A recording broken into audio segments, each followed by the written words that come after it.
EWG, as we are kicking things off, ladies and gentlemen, in game number 4. WBG Spider already getting in the thick of it here with OUG's Mike, and this could be the deciding fight for the game, happening so early as well. They are going to take a little bit of a reset here and back off, because if Spider would have gone out this early, it could have been absolutely brutal for him here, as we are going to see all of the Z-pings starting to close in. Spider now trying to run away, using that Hang Sword to get some very good movement off. We are seeing JDG's first with the blue dual blades in hand, trying to pull something off. Oh my goodness, the charged LMB from Spider, able to come out, deal so much damage, taking almost all of Versus shield away. But Spider, without any armor, not even a gray t-shirt to his name, is going to be at a disadvantage in these fights, where if he gets his heals off, he's only able to heal his health, whereas Verse, he loses his shield, pops his F, and he's at a full reset. Spider is going to be desperately looking for something, gets a purple staff, very good for him here, but still needs that armor to be able to give himself a fighting chance in this game.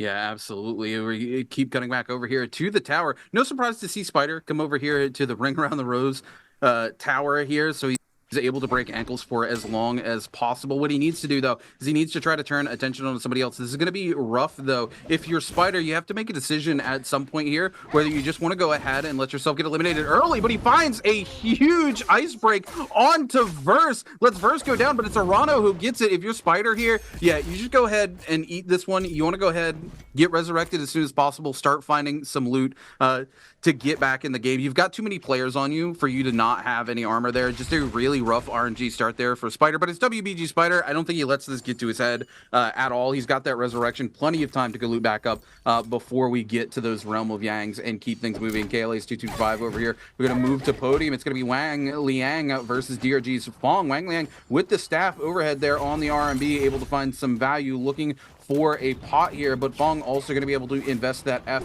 to get a lot of health back. Fong going to pop the bell as he looks to potentially break away from this, break the ankles of Wang Liang. Oh my goodness, Fong almost goes down there. The ult will pop through, so Fong now in a really bad situation. It does save him from death there, but he doesn't get the opportunity to pop it to get maximum value out of it. Ooh, we're going to see Wang Liang use the F there to keep Fong from taking control of the neutral and continue to play this out extremely well. Fong able to find the LMB, but not the follow-up. Finds it yet again, though, off of the dagger. Will find the follow-up here, and now it's anybody's game, but it's going to be DRG's Fong on the back of the dagger demon himself. He lives yet again. Oh my goodness, TRG's Fong taking to the skies, that mid-fight scale rush to back out of that completely, so perfectly timed. Not a lot of players are able to just make that quick macro decision to be able to get out of there as fast as he did, turning it back around, and just the follow-up with the dagger focus attacks, throwing off the timing of Wang Liang and coming through at a disadvantage at the original start of the fight, and was able to come away with victorious. Absolutely phenomenal play there, as we're seeing Arano taking a lot of damage. Mike trying to keep him away from his pillar as much as possible, but he is going to be able to drop into the mech. Mike now gonna back off, doesn't want to be fighting a Feria mech this early into the game. It's going to be difficult for him to regain footing into this fight, as Arano is going to be able to get a full reset off. But Arano is, if he doesn't make too much happen with this ult here, he could be at a disadvantage going back into the fight, as Arano will have his ultimate burnt. Mike will still have that Z-Ping ultimate back up, and the sustain right now that Mike is able to give out is just so much. He's going to go into that cannon mode, try and blast something off, but he does miss. Mike holding that perfect angle. We're going to see the scale rush come out. Arano investing that F, gets his shield fully broken down already. And here we go, Mike with the focus attack, gets the 1-2 off. Arano bringing it back around. We're seeing the F1 into the parry, and Mike says good night. Oh my goodness. OUG's Mike bringing himself back into 5th place here, as we're taking a look. WBG Spider already back in scales here. Blue dagger in hand, and already picking up as well a purple pole sword and purple armor. Wang Liang coming through as well, stealing a kill from KLA's T225. T225, someone who needs to put in a lot of kills this game to get that 30-point threshold. Getting 1 kill stolen from him is going to be upsetting, so he's going to try and take this kill onto Wang Liang, getting the prio off twice in a row here, but he's going to unfortunately go with a sliver of health, and Fong able to take the kill away. Oh my goodness, T225 is going to go down to DRG's Fong, and oh my goodness, we're having the rematch. Spider versus Mike, ladies and gentlemen. Spider already on the front foot of this fight here, taking away most of Mike's shield, but they are going to bring it around. The F2s come, or the F1s come out from both of them here as they're going to be just trying to charge blue. Spider with a crazy parry. Oh my goodness, bringing it back around with the dagger. Huge parry punish as well. No combo breaker, of course, because they are playing the Z-Pings. So this could be interesting, but we are seeing a third party come through here. He wants to proc that Mortal Defiance here. The F comes back out for Mike. Gets the proc off into the overhold, and now WBG Spider taking a lot of damage, but Frostive is coming in trying to steal this kill away from WBG Spider, and this would be very unfortunate to see happen for Spider. He's trying to work so hard at getting this kill, and Frostive is almost coming through and doing it, but we are going to see him come away with the kill. Oh my goodness! Alliance's Frostive is everybody working their hardest to keep Spider from getting any kills and keeping him from getting MVP. This is absolutely insane, Ren. Look, I don't even think Frostivus knew who was who there. It's just good target acquisition. Mike's extremely low. He's burnt through so many abilities there. Spider makes the smart play there. Mike, unfortunately, had to let himself get eliminated there with the zone 1 ticking down. If he gets eliminated in just a couple seconds from now, if he just draws that fight out, which Zip is so good about doing, and then still gets eliminated, it's extremely bad for him because he won't have that resurrection. Speaking of bad, Spider in a bad place here. Railgun just needs to get the elimination, but we will see the ult procced in. Spider's got to figure out a way out of this if he wants to break the record here and take it away this game. Oh my goodness, Railgun hungry for this Zip. Spider just trying to make something happen. Stuck on the buttery rocks, though. Railgun will send him home out of this lobby. Ladies and gentlemen, we're going to be going to game number 5. Oh my goodness, ladies and gentlemen. Spider falling back. It looks like he got a little bit too confident. Had some very unlucky fights happen at the start. Terrible RNG at the very beginning. And we saw Mike getting that kill stolen away from him onto the fight he had with OUG's Mike. My mistake. And it's just all the cards fell the wrong way, ended up shattering what he was trying to build here. We are going to end up going to game 5, but ladies and gentlemen, this is now the race for T225 and these other players in the top spots to be able to try and come back. All Arano has to do here is hop in the mech, and it's good night. OUG's Mike giving one more F ability to be able to come back and get some pots off, but now it's up to Arano to come in with these cannon shots from the mech, see if he can land anything. It looks like he's going to miss the first 2, giving Mike the potential to reset. And with 30 seconds left, it looks like this could be a tie in our Realm of Yang here.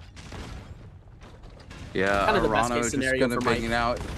I mean, you're capable of winning these, but the thing is this particular matchup typically goes to a draw, so as long as you've got a Soul Bloom stash somewhere, you're okay. I don't think Mike does here, unfortunately. He's taking a huge risk coming into the Realm of Yang here, but I feel like he kind of had to, given the situation he was put in early here. He wants to scale back up. Arano trying to find a little bit of that Fan Infinite. He is going to drop it, though, and there we go. It's going to time out before he's able to get that last hit, and Arano almost flips that around and keeps it from going to the draw, but both of them going to be heading back out looking for those Soul Blooms. Alliance's Frostivus here on the outside with a set of legendary nunchucks and purple armor. We talked about this earlier. Frostivus kind of been practicing fairly heavily on the nunchucks in the new patch, so we see him very typically taking them and playing them here in the old patch in the NBPL as well, because he's been putting in the time. It's a weapon he very much favors. Of course, if you get a legendary pair of nunchucks as well, why are you not going to play them? OUG's Mike here, 3 minutes and 56 seconds, looking to chase down Arano. Both of them going to be respawning in the same location. Arano going to come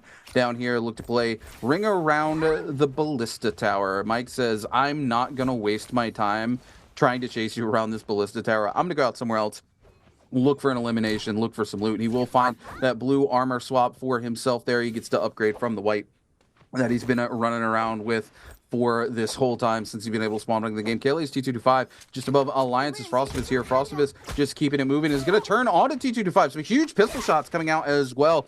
We're going to see the longsword slash, both of them connecting from T225 onto Frostivus. Frostivus going to go ahead and pop that F there as he looks to turn back in here onto T225. Those legendary nunchucks putting in absolute work. We see the mech come out, but Frostivus with the ult as well could potentially turn on this. EWG's Arano shows up though, and Frostivus finds himself in a terrible situation. Kaylee's T225 takes advantage of it, will find the elimination now, and he can just take the full reset and back away from this now. Going to go into the cannon form, but doesn't take the shot there, continuing to keep the reset going here. He just wants to break away from this. The problem is Arano, gonna have their ultimate, gonna be in a good position to take this fight. T225 just wants to keep the pressure up, keep him away for as long as possible so he can start getting that reset any second. Now, Arano with a huge prediction on the parry. He hears the blue focus charging coming in and takes the risk to go for the jump parry. Will find it onto KLA's T225. T225 looking to turn back in, forced to go to the blue dual halberds here. Arano gonna find the armor swap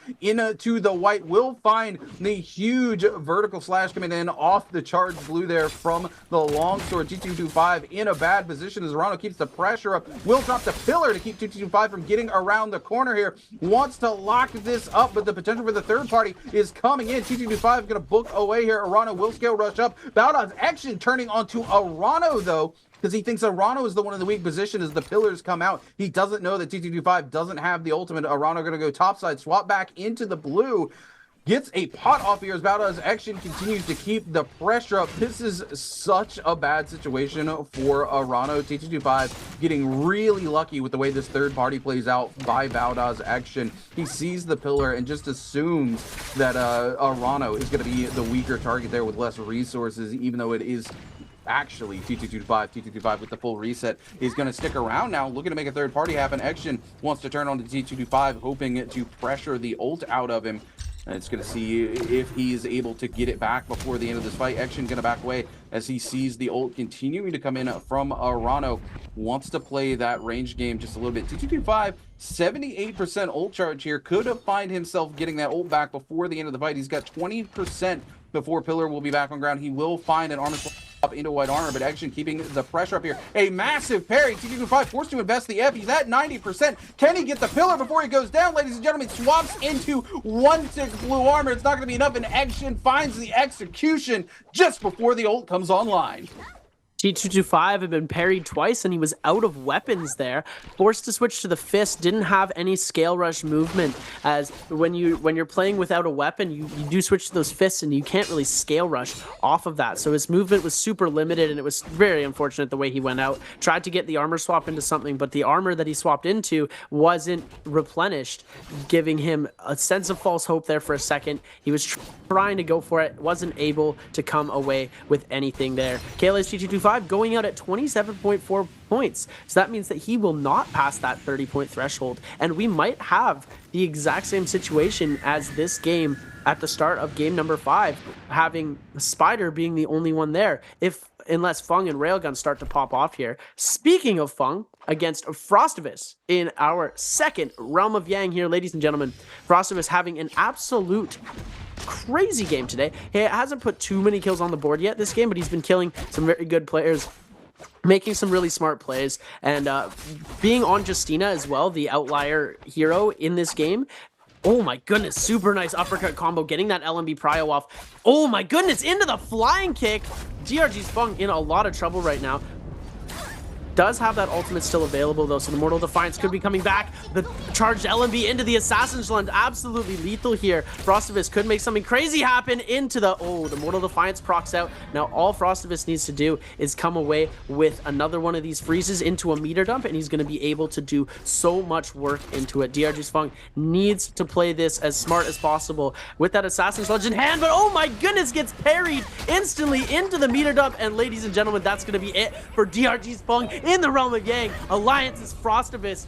Such a huge brain play there. Yeah, there's no way once he lands that parry that he doesn't find the follow-up freeze. Absolutely clean coming in from Frostivus with the back-to-back eliminations there on Fang. XCG's Wang Liang in the Realm of Yang now against Baoda's Action. Both of them very, very low here, but Wang Liang will find the charge left click to go ahead and proc the Mortal Defiance there from Action. Wang Liang just needs to find control of neutral one more time, but he walks into the charged R&B off the legendary dual Hallies, and Baoda's Action will take the victory inside the Realm of Yang. 7 players left in this lobby, ladies and gentlemen, as we head in to our 4th zone in 1 minute and 23 seconds. Baoda's Action waiting to the last possible second there to take his buff. Wait, did he not? Oh, there we go. It's just waiting for it to pop there. He will take the White Tiger's Prowess there, the extra healing on top. We move back to DRG's Fong here, who has resurrected. He's going to need to find a Soul Bloom to come back into the game. The same thing with XCG's Wang Liang, but it looks like he's got one stashed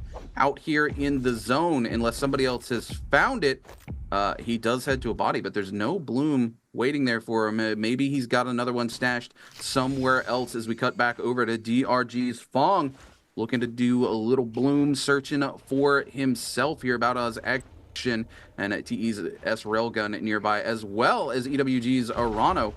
4 of our 7 players coming together. Fang trying to find an opening into this fight with the cannon, looking to pump some damage out, but the pressure going to turn on to Fang as the bow shots ring out in his direction.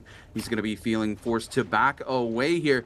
Does not want to be forced to take the 2v1 while he has the Yang depletion. He needs to find an opening to get in and get himself an elimination, or at least steal the Bloom from one of these players as we see an elimination come through. Fang going to go airborne, looking yet again to find an opening or create some pressure with the cannon, so these players will be willing to take a fight. It's going to be about as Action, who loses a little bit of his armor here. Fang going to come through and clean up all of the fruit on the side here. There we go. Action going to go very low, feeling forced to pop the ultimate, but now the attention Arano turns on to Fang. I think Fang loses track of Action in that fight, just sees another zip and kind of puts his blinders on to go for it. So now Fong going to be in quite the tough situation. TE's S Railgun very low. Lance Frostovich showing up as well. Most of the lobby here in this one spot. Railgun trying to keep the dream alive.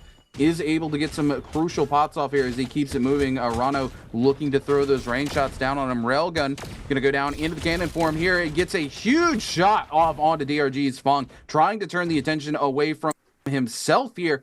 Not finding too much success at doing so as Action, Rano, and the rest of the lobby continue to keep the pressure up. Fong with 1 minute 36 seconds left remaining on the Yang depletion, needs to find an opening into this game very quickly. Needs to find an elimination and a Bloom. Action tapping away here. Fong going to turn on to EWG's Arano. Gets him pretty low, trying to turn that attention there. Looks for the Assassin's Lunge. Doesn't quite connect with it. The pillar will be invested. DRG's Fang going to use the bubble to get some of that healing up while the lobby looks to turn on to Arano. Arano having gone airborne here, just finding most of the reset, but the ballista comes through. This is a dangerous position to be if you're locked in on that variation. That ballista doing so much work. Another ballista shot coming out down below onto JDG's Verse able to avoid most of the damage. Cannon form coming through here. Fong 53 seconds, does not want to give it up, is going to keep continuing the pressure here onto Arano. Arano no ultimate. Fong knows this is the only opportunity he has if he wants to stay in the game. He needs to pressure this elimination or at least find the Soul Bloom. Arano going to go into the zone. Fong keeping the chase up here on the dagger. The buttery rocks trying to buy the space there for Arano. Arano with a clean bait down below, up into a grapple, going back topside, but Arano half health, half shield here in a bad position. Fong getting the bubble up so he can keep the pressure going on. He knows he only has a couple seconds left remaining, 23 seconds, and this is the worst possible outcome for DRG's Fong as we head to the tower to play Ring Around the Rosie. EWG's Arano is going to break away here. There's nothing Fong can do. He only has a few seconds left. Arano going extremely low, though. Fong going to show up. Could this be it? Arano breaks away from the tower. Fong, 2 seconds left remaining, ladies and gentlemen. He's going to go down to the Yang depletion. Nobody picks up the elimination. Arano goes extremely low. Ladies and gentlemen, Wang Liang still holding on, has found a Bloom in the zone. We didn't get to see it. It was off camera, but Verse going to come in and pick up the elimination on Arano, and we go to 5 players left alive in the lobby. So basically, this game has changed absolutely nothing for these top players. It has been, oh, Spider could win. These 3 players could pass the 30-point threshold. Every single one of them, other than Railgun, is dead. So it's up to Railgun now. Make us proud. Get past that 30-point threshold. Go into second place. Give Spider a run for his money in game number 5. But yeah, it's going to be very difficult for these players on the lower part of the scoreboard here to climb up and reach that 30-point threshold with the amount of players that are left. Railgun has to put in a lot of work, get that first place finish, and get about 3 to 4 more kills to be able to do something like that. And the other players, they need well over 4 more kills and the first place finish if they are going to want to have any contention for that 30-point threshold after this game. DDD's verse here. I was going to say, quick maths, I don't think Railgun can get it. I think even if he finds all 4 of the other eliminations in first place finish, he's going to be just shy. I think he's going to be right around like 29.4. Oh, I'm not sure on that. Again, quick maths, things we shouldn't be doing on broadcast, but I see, think it's without of Railgun's reach. I think we head into the next game with Spider still being the only player within threshold range. I am not the greatest at math, but I have a lot of hope. So we're gonna give him the benefit of hope for now. Hopefully something can happen with Railgun. And that's a player who today I've seen take a lot of really smart fights, and the way that he's been running and playing this out has been, in my opinion, a lot smarter than lots of the other stuff that he's been doing. Sometimes he'll be fizzling out in that mid game and not really playing so far towards the end. But today he's been doing a very good job at keeping himself up, playing pretty consistently. He hasn't been doing insanely well, but he's been consistent in the level of his gameplay today. Yeah, absolutely. I mean, Railgun's been having a really good day. T225's had a good day. WBG Spider has had a crazy day. Frostivus here in a good position, though. Again, Frostivus on those nunchucks as we cut back over to a fight we missed between OUG's Mike and TE's S Railgun way earlier into the game here. Railgun trying to keep the pressure up. Fong going to show up as well. Going to be forced to invest the F and immediately turns the pressure onto Fong.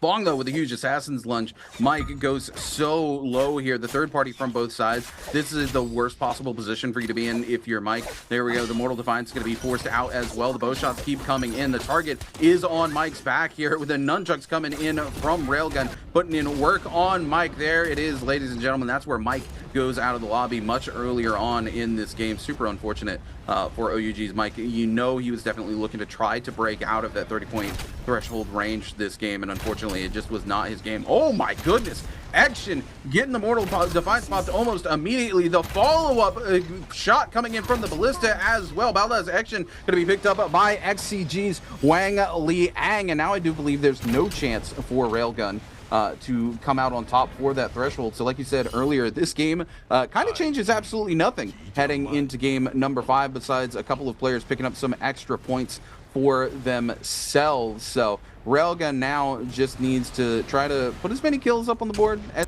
he can, so that it's going to be easier for him to get that 30-point threshold going into the next game. The ballista shots continuing to rain down, but Wang Liang crucially out of those repair kits. No shop in sight. He's going to be forced off of the ballista, but the nice thing here for Wang Liang is he basically knows there's no shots left up in the ballista for the other players. If they go up, they have to invest those repair kits to get that ballista back online. It gives him a little bit of time to look for cover. The bell's still in play on the side as well. Nobody able to pop it just yet. Wang Liang trying to keep pressure up here onto JDG's verse, but bow shots coming out from both directions as well as some pistol shots. Wang Liang's just gonna back away here.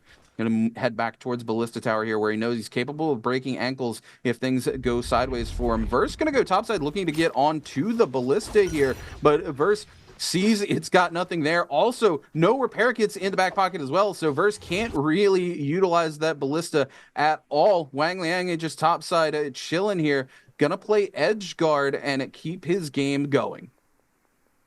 Yeah, in these last 4 minutes here, the 3 minutes that we're going to be seeing is it's going to be very, very passive for the most part. These players are going to want to keep the highest score as they possibly can, because JDG's verse sitting at 11th place on the board wants to have at least one good game. Wang Liang as well, not a huge chance of breaking that 30-point threshold before Spider will get an MVP. It is still possible for these players to start popping off here. Like Frostivus has been having a couple of good games, and if he pulls off an MVP here, and let's say the next game he does very well with Spider, KLA, and Railgun not performing, there's a chance for him to start making it in games 6, 7, and 8. But it is going to be very difficult for these players on the lower edge of the leaderboard, because once you start getting that 1 or 2, 3 players that break away in the first few games, it becomes very, very difficult to come back from that. And so they're going to try their best. It's going to be pretty passive here on out until they get forced to really engage with each other. I don't think anyone's going to try and engage early and get caught out. And I might have spoken too soon, as these players all start to group together right now. And they're not going to engage too quickly. They're going to, send a couple warning shots off at each other, but nobody wants to press too much pressure on and risk being the one getting caught out and targeted by the rest of the lobby. It's 2 Z-pings, 1 Faria, and Frostivus on the Z-ping as Circle 6 closes onto Circle number 7. Ladies and gentlemen. Yeah, this is going to be very interesting. No, Frostivus on Justina. Sorry, I misspoke there. TSS Railgun down below, like you said, nobody really wanting to pressure into this fight. Frostivus sees Railgun even going for 2 nons. Says, nah, I don't want none of this. Crucially, there's like no repair kits left in this lobby, so these players have to be very, very careful. Wang Liang, no repair kits, we know for sure. Verse, no repair kits as well for sure. So it's just Railgun has got 1 in the back pocket, and I'm not sure what Frostivus is on, but this is a very resource empty final circle for a lot of these players. Railgun losing a little bit of that armor there, looking to find a spot he can get a little bit of a reset. Frostivus nearby, though. Oh my goodness, Wang Liang able to hit that charged horizontal off of the longsword on the way down there onto Railgun. Absolutely huge. Wang Liang trying to keep the pressure up. Railgun will finally get a pot off, though. Going to use that staff Soul J to create some space for himself, looking to find another one down below as we see Frostivus churning to take a couple of shots at Railgun, but nothing really connecting. Verse looking to do the same. Railgun going to go topside, looking to get away here. That charge to R&B off of the staff. Again, the Saskatchewan Sky Pillar coming in just to buy space for Railgun here, threatening people with the silence. Verse above, just barely not being clipped there by the Sky Pillar. Verse looking to come down there, not quite able to connect full on. As things continue to stay slowed down, but Zone 7 is collapsing down now. These final fights going to break out. Railgun is going to start things off with a huge parry into double bow shots. Verse gets sent into the zone, is down below, but the hunt will continue. Oh my goodness. That was absolutely massive coming in from Railgun as he looked to try to clutch out this kill. Frostivus coming in down below, looking to clean up anything. We'll find the freeze. There we go. The Cav Bloom comes through. It's Frostivus who finds the elimination onto JDD's Verse. Again, Cav Bloom coming through, doing a ton of damage to Wang Liang, shoving him into the zone. Frostivus is going to get the freeze out here. Looks for the Cav Bloom to come in onto Railgun. Railgun up here. We will see Frostivus go for the freeze to avoid a couple of those first shots, but there it is. Going to get shot into the zone. Takes a huge hit from Railgun. I think that's all we wrote for Frostivus, ladies and gentlemen, as he heads out of the zone. Railgun picks up the elimination. Well, Wang Liang picks up the elimination onto Railgun, and that is going to be your game number 4.